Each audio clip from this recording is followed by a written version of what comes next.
ಮೃತ್ಯುದೇವತೆ cinema ಇದು ಚೂರು ತೊಂದರೆ ಆಗಿರೋ ಕಾರಣ ಗೊತ್ತಿಲ್ಲ, ಇನ್ನೂ ಟಚ್ವುಡ್ ಆದರೂ ಆಗ್ಬೋದು. 29ನೇ ತಾರೀಕು ರಿಲೀಸ್. ಸೊ ಅದೇ ನನಗೂ ಗೊತ್ತಿರಲಿಲ್ಲ, ಇಲ್ಲಿಗೆ ಬಂದ ಮೇಲೆ ಸರ್ ನಾನು ಹೇಳಿದ್ರು ಈ ಥರ ಒಂಚೂರು ತೊಂದರೆ ಆಗಿದೆ, animal board certification. So it's okay, happens, ಏನು ಮಾಡೋಕ್ಕಾಗಲ್ಲ, ಒಂದಿನ ಆಗುತ್ತೆ. ನಾನು ಅವ್ರಿಗೂ ಹೇಳ್ತೀನಿ, ಜಾಸ್ತಿ ಓವರಾಗಿ ತಲೆ ಕೆಡಿಸ್ಕೊಳಕ್ಕೆ ಹೋಗ್ಬಿಡಿ, ನಾವೆಲ್ಲ ಇಡೀ ಚಿತ್ರತಂಡ ನಾವು ನಿಮ್ಮ ಜೊತೆ ಯಾವಾಗಲೂ ಇರ್ತೀವಿ. ನೀವು ಯಾವಾಗ ರಿಲೀಸ್ ಮಾಡಿದ್ರು ಬಂದು, ಇದೆಲ್ಲ ನಮ್ಮ ಆರ್ಟಿಸ್ಟ್ಗಳ ಕರ್ತವ್ಯ, ಬಂದು ನಿಂತ್ಕೊಂಡು ನಮ್ಮ ಚಿತ್ರತಂಡನ ನಾವು ಗೆಲ್ಸ್ಕೊಡ್ತೀವಿ. ಸೊ ನೀವು ಏನು ಅದ್ರ ಬಗ್ಗೆ ಯೋಚನೆ ಮಾಡಬೇಡಿ. ನಮ್ಮ ಸಿನಿಮಾ ತುಂಬ ಇಷ್ಟಪಟ್ಟು ಮಾಡಿರೋಂತಹ ಸಿನಿಮಾ. ಎಲ್ಲರೂ ಅವ್ರವ್ರ ಪಾತ್ರದಲ್ಲಿ ಅವರು ಅಷ್ಟು ಅಚ್ಚುಕಟ್ಟಾಗಿ ಮಾಡಿರೋಂತಹ ಒಂದು ಸಿನಿಮಾ. ನಾನು ಅಂತ ಅಲ್ಲ, ನಮ್ಮ ಡೈರೆಕ್ಟರು ಮತ್ತು ಬೇರೆ ಆರ್ಟಿಸ್ಟ್ ಯಾರ್ಯಾರಿದ್ದಾರೆ ಎಲ್ಲರೂ ಕೂಡ ಅವ್ರವ್ರ ಪಾತ್ರನ ತುಂಬ ಅಚ್ಚುಕಟ್ಟಾಗಿ ಮಾಡಿದ್ದಾರೆ. ಅದು ಆ್ಯಂಡ್ ಮ್ಯೂಸಿಕ್ ಕೂಡ ತುಂಬ ಚೆನ್ನಾಗಿ ಬಂದಿದೆ, ಬ್ಯಾಕ್ಗ್ರೌಂಡ್ ಸ್ಕೋರ್ ತುಂಬ ಚೆನ್ನಾಗಿ ಬಂದಿದೆ, ಆ್ಯಂಡ್ ಕ್ಯಾಮ್ರಾ ತುಂಬ ಅಚ್ಚುಕಟ್ಟಾಗಿ ಸೆರೆ ಹಿಡಿದಿದ್ದಾರೆ. ಒಂದು ಒಳ್ಳೆ ಇದೊಂದು ಕೇವಲ ಒಂದು ಮನೋರಂಜನೆ ಅಲ್ಲ, ಇದೊಂದು ಬದಲಾವಣೆ. ಎಷ್ಟೋ ಹೆಣ್ಮಕ್ಳುಗಳಿಗೆ ತಮ್ಮ ಹಕ್ಕುಗಳನ್ನ ಪಡ್ಕೊಳ್ಳೋಕ್ಕೆ ಒಂದು ಪ್ರೇರೇಪಿಸುತ್ತೆ ನಮ್ಮ ಸಿನಿಮಾ.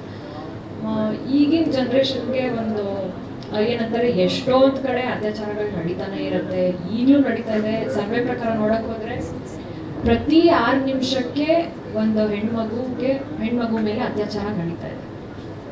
ಇವತ್ತಿನ ತನಕ ನಾವು ಸ್ಟಿಲ್ ಎಷ್ಟು ಸಿನಿಮಾಗಳು ಮಾಡಿದೀವಿ, ವುಮೆನ್ ಎಂಪವರ್ಮೆಂಟ್ ಬಗ್ಗೆ ಆಗಿರ್ಬೋದು, ಬರ್ತಾನೆ ಇದೆ ಸಿನಿಮಾ, ಬಟ್ ಸ್ಟಿಲ್ ಇದು ಆಗ್ತಾನೆ ಇದೆ ಅಂತ ಅಂದಮೇಲೆ, ಸೊ ಇದು ಹೆಂಗೆ ನಮ್ಮ ಕಡೆಯಿಂದ ನಾವೇನ್ ಮಾಡಕ್ ಸಾಧ್ಯ? ಆ ಒಂದು ಬದಲಾವಣೆಗೋಸ್ಕರ ಆ ಒಂದು ಏನಂತಾರೆ ರಿಮೈಂಡರ್ ಇದು ನಮ್ಮ ಸಿನಿಮಾ. ನೋಡಿದವ್ರು ಅಷ್ಟು ಜನಕ್ಕೂ ಓಕೆ ಎಸ್, ಇವಾಗ ನಾವು ಎಲ್ಲೋ ಇರ್ತೀವಿ, ಆಲ್ ಆಫ್ ಎ ಸಡನ್ ಒಂದು ರಿಮೈಂಡರ್ ಕೊಡ್ತೀವಿ ನಾವು, ಈ ಥರ ಹೌದು ಕರೆಕ್ಟು ಇವ್ರು ಮಾಡ್ತಾ ಇರೋದು ಅನ್ನೋ ಒಂದು ಸಂದೇಶ ನಮ್ಮ ಸಿನಿಮಾ ಮುಖಾಂತರ.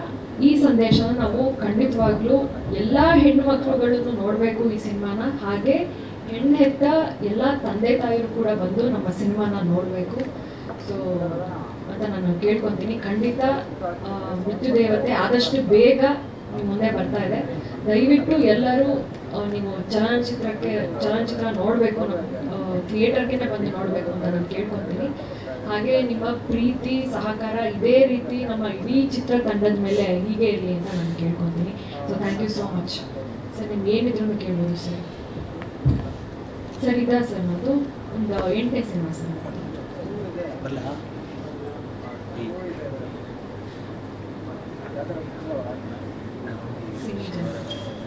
ನನ್ನ ಪಾತ್ರದ ಹೆಸರು ಆರ್ತಿ ಅಂತ ಸರ್.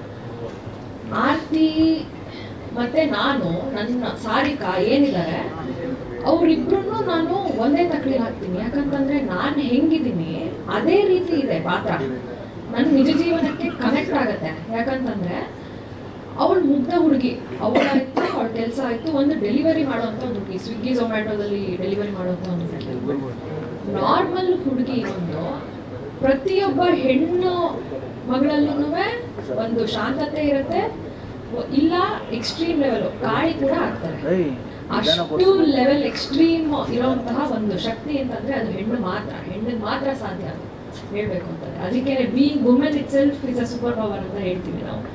ಸೊ ಆ ಎಲ್ಲ ಶೇಡ್ಸ್ನ ನಮ್ಮ ಮೃತ್ಯುದೇವತೆ ಚಲನಚಿತ್ರದಲ್ಲಿ ನನಗೆ ಮಾಡೋಕ್ಕೆ ಸಿಕ್ಕಿದೆ. ಸೊ ಇದು ನನ್ನ ಕಡೆಯಿಂದನೂ ಒಂದು ಕೊಡುಗೆ. ಆರ್ಟಿಸ್ಟ್ ಆಗಿ ನಾನು ರೆಸ್ಪಾನ್ಸಿಬಲ್ ಆಗಿರ್ಬೇಕು, ನಾನು ಯಾವ ರೀತಿ ಪಾತ್ರ ಮಾಡ್ತಾ ಇದ್ದೀನಿ, ಜನರು ಅದರಿಂದ ಏನು ಕಲ್ತ್ಕೋಬಹುದು ಅನ್ನೋದು ಒಂದು ಸಂದೇಶ. ಯಾಕಂದ್ರೆ ಹಿಂದೆ ಸಿನಿಮಾ ಮಾಡಿರೋದ್ರಲ್ಲಿ ನಾನು ಮಹಿಳಾ ಪ್ರಧಾನ ಚಿತ್ರ ಮಾಡಿದ್ದೆ, ಅದು ಕ್ರಿಕೆಟ್ ಓರಿಯೆಂಟೆಡ್ ಸಬ್ಜೆಕ್ಟ್ ಆಗಿತ್ತು, ಸಹಾರಾ ಅಂತ. ಆ ಸಬ್ಜೆಕ್ಟ್ ಅಲ್ಲಿ ಎಷ್ಟೋ ಹೆಣ್ಮಕ್ಳುಗಳಿಗೆ ಪೇರೆಂಟ್ಸ್ಗಳು ಸಪೋರ್ಟ್ ಮಾಡ್ತಾ ಇರಲ್ಲ. ಒಂದು ಕ್ರೀಡೆ ಅಂತಂದ್ರೇನೆ ಈಗಿನ ಜನರೇಷನ್ ಅಲ್ಲಿ ಮೊಬೈಲ್ ಗೇಮ್ಸ್ ಅಂತ ಅನ್ಕೊಂಡ್ಬಿಟ್ಟಿದ್ದಾರೆ ಹೊರತು ಆಚೆ ಹೋಗಿ ಆಡೋವಂಥ ಒಂದು ಪದ್ಧತಿನೇ ಹೊರಟೋಗ್ಬಿಟ್ಟಿದೆ ಎಷ್ಟೊಂದು ಕಡೆ. ಆ ರೀತಿ ಎಷ್ಟೋ ಹೆಣ್ಮಕ್ಳುಗಳಿಗೆ ಸಪೋರ್ಟ್ ಮಾಡಿ ಅವರು ನನಗೆ ಮೆಸೇಜ್ ಮಾಡಿದ್ದಾರೆ, ಕಾಲ್ ಮಾಡಿದ್ದಾರೆ. ನನ್ನ ತಂದೆ ತಾಯಿ ಸಿನಿಮಾ ನೋಡಿ ನನಗೆ ಪ್ರೋತ್ಸಾಹ ಕೊಡ್ತಾ ಇದ್ದಾರೆ, ನೀನು ಹೋಗು, ನೀನು ಆಟ ಆಡು, ನಿಂಗೆ ಯಾವ್ದು ಇಷ್ಟ ಆಗುತ್ತೆ ಅದನ್ನ ಮಾಡು ಅನ್ನೋದು ಪ್ರೋತ್ಸಾಹ ಕೊಡ್ತಾ ಇದ್ದಾರೆ ಅಂತ ಹೇಳಿದ್ಮೇಲೆ ಒಂದು ಆರ್ಟಿಸ್ಟ್ ಇನ್ನೇನು ಬೇಕು ಸರ್, ಅದರಿಂದ ಒಂದು ಸೈಕಾಲಜಿಕಲಿ ಏನಾದರೂ ಒಂದು ಕನೆಕ್ಟ್ ಆಗುತ್ತಲ್ವಾ. ಸೊ ಅದೇ ರೀತಿ ನಮ್ಮ ಚಿತ್ರದಲ್ಲಿ ಈ ಚಿತ್ರ ನೋಡಿದ್ರೆ ಖಂಡಿತವಾಗ್ಲೂ ಎಲ್ಲ ಹೆಣ್ಮಕ್ಳುಗಳಿಗೂ ಒಂದು ವಾಯ್ಸ್ ಆಗುತ್ತೆ. ನನ್ನ ಕಡೆಯಿಂದ ಅದು ಕೊಡುಗೆ ಆಗಿದೆ ಅಂತ ನಾನು ತಿಳ್ಕೊತೀನಿ ಸರ್. ಹೌದು ಸರ್, ಹೌದು ಸರ್, ಖಂಡಿತ ಸರ್, ಖಂಡಿತ. ಆ್ಯಕ್ಚುಲಿ ನಾವು ಅದನ್ನು ಮಾತಾಡ್ತಾ ಇದ್ವಿ.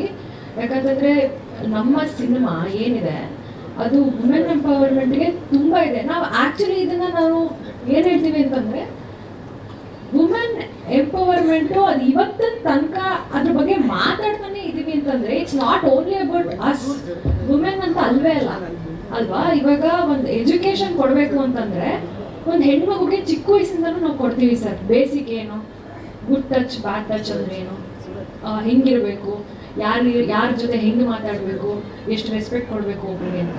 ಬಟ್ ಸ್ಟಿಲ್ ಇವತ್ತಿನ ತನಕ ಗಂಡು ಮಕ್ಕಳು ಚಿಕ್ಕ ಮಕ್ಕಳಿಂದ ಅವ್ರಿಗೆ ಎಜುಕೇಷನ್ ಕೊಡಲ್ಲ. ನೀವು ಅಗ್ರಿ ಮಾಡ್ತೀರಾ ಅಲ್ವಾ? ಗಂಡು ಮಕ್ಕಳಿಗೆ ಕೊಡಲ್ಲ. ನಾನು ಹೇಳ್ತಾ ಇರೋದು ಈಗ ಕೇವಲ ಒಂದು ಹೆಣ್ಣನ್ನ ನಾವು ಯಾವ ರೀತಿ ರೆಸ್ಪೆಕ್ಟ್ ಕೊಡಬೇಕು ಅನ್ನೋದು, ನಾವು ವುಮೆನ್ ಎಂಪವರ್ಮೆಂಟ್ ಅಲ್ಲಿ ಹೋಗಿ ಅವ್ರಿಗೇನೆ ತಿರ್ಗಾ ಎಜುಕೇಶನ್ ಕೊಟ್ರೆ ಇಟ್ಸ್ ಬೇಸಿಕ್, ಅವ್ರಿಗೆ ಗೊತ್ತಿದೆ. ನಾವ್ ಏನ್ ಮಾಡ್ಬೇಕು ಅಂತಂದ್ರೆ ಆದಷ್ಟು ಗಂಡು ಮಕ್ಳಿಗೆ ಇದ್ರ ಬಗ್ಗೆ ನಾವು ಅರಿವು ಮೂಡಿಸ್ಬೇಕು, ಚಿಕ್ಕ ವಯಸ್ಸಿಂದನೇ ಮೂಡಿಸ್ಬೇಕು. ನಂಗೆ ಅದು ಇನ್ನ ಈಗ ಏನ್ ಖುಷಿ ಆಗ್ತಾ ಇದೆ ಅಂತಂದ್ರೆ ಎಷ್ಟೋ ಪೇರೆಂಟ್ಸ್ಗಳು ಮಕ್ಳುಗಳಿಗೆ ಈಗಿಂದಾನೇ ಎಜುಕೇಶನ್ ಕೊಡ್ತಾ ಇದ್ದಾರೆ. ಪಿಕ್ಚರ್ಸ್ಗಳನ್ನ ತೋರಿಸಿ ಒಂದು ಹೆಣ್ಣು ಮಗುನ ನಾವು ಯಾವತ್ತೂ ಅವಳ ಡ್ರೆಸ್ ಇಂದ ಜಡ್ಜ್ ಮಾಡಬಾರ್ದು ಅನ್ನೋ ದಟ್ ಇಸ್ ಬೇಸಿಕ್ ನೋಡಕ್ ಹೋದ್ರೆ ಅಲ್ವಾ. ಅದರಲ್ಲೂ ಇವಾಗ ನಮ್ಮ ಮಹಾಕಾಳಿ ಅಂತಾನೆ ತಗೊಂಡ್ರೆ ಆ ತಾಯಿ ಕಲರ್ ಏನು, ಕಪ್ಪು ಅಲ್ವಾ. ಆಲ್ಮೋಸ್ಟ್ ಅವ್ರು ನೀಲಿ ಕಲರ್ ಇರ್ತಾರೆ. ಅದನ್ನು ಮಾಡ್ತಾರೆ, ಹುಡುಗಿ ಕಪ್ಪು, ಹುಡುಗಿ ಬೆಳ್ಳಿ ಇಲ್ಲ. ತಾಯಿನ ಮಾತ್ರ ನೋಡ್ತಾರೆ. ತಾಯಿ ಡ್ರೆಸ್ ಹಾಕಿರೋದು ಯಾವ ತರ ಹಾಕಿದ್ದಾರೆ, ಅವ್ರು ಕವರ್ ಮಾಡಿಲ್ಲ, ಅವ್ರ ರಕ್ತ ಇದೆ, ಅವ್ರು ಯಾವ ರೀತಿ ಡ್ರೆಸ್ ಹಾಕಿರ್ತಾರೆ ಅದನ್ನ ಪೂಜೆ ಮಾಡ್ತೀವಿ ನಾವು ತಾಯಿನ. ಅದೇ ಅದನ್ನೇ ಯಾಕೆ ನಾವು ನಾರ್ಮಲ್ ಹ್ಯೂಮನ್ ಬೀಯಿಂಗ್ಸ್ ಅಲ್ಲಿ ನಾವು ಅದನ್ನ ಇನ್ನೂ ಅಡಾಪ್ಟ್ ಮಾಡ್ಕೊಂಡಿಲ್ಲ. ಸೊ ಆ ಎಜುಕೇಶನ್ ಇದು ಗಂಡು ಮಕ್ಕಳಲ್ಲೂ ಬರಬೇಕು ಅನ್ನೋದು ಒಂದು ಪಾಯಿಂಟ್. ಹಾ ಸರ್, ಹೌದಾ sir? Thank you so much sir. ನಂಗೆ ಸಿಕ್ಕಾಪಟ್ಟೆ ಇಷ್ಟ ಶ್ರುತಿ ಅಮ್ಮ ಕೂಡ. Thank you.